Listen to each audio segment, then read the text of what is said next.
All of us are so caught up in the rat race that the meaning of humanity has faded into oblivion. However, every now and then we come across stories that remind us the true meaning of it. When it comes caring about people, personal gain doesn't come into the picture. It's all about being selfless and striving to help the person in need, in whatever way possible. Meet Bouncy Mehta, from Mumbai, is showing the world how it is done. In an interview with Humans of Bombay, Mehta shared a heartwarming story of the time he rescued an abandoned girl during the devastating Nepal earthquake. Later, Mehta learned that she had no family. Her father was a helpless, drunken mother, eloped with another man, leaving her alone. The little girl had lost her speech after she hurt her head and had no one to take care. Moved by her story, Bouncy Mehta was determined to help the little girl. After the second earthquake, he somehow got in touch with the girl's uncle and helped admit her to a special education and rehabilitation center.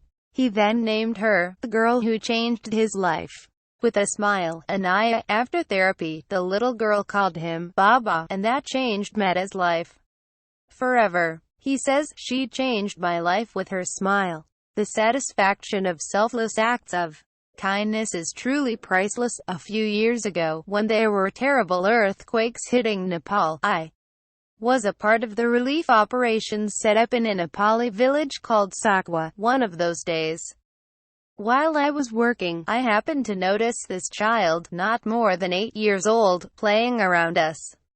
She was muddy, shabby, and the villagers kept shooing her away, asking her to leave, poking fun at her, and dissing her every move. Out of the blue, she came towards me and gave me the tightest hug. All she was craving was some form of affection, because she gave me the biggest smile when I hugged her back. She ran away soon after, but it was when I asked around a little more that I realized that she had no real family. Her father was a drunk and never around. Her mother abandoned her and ran away with another man, and her uncles who cared for her weren't financially able to send her to a special school and provide for her more than basic food and water.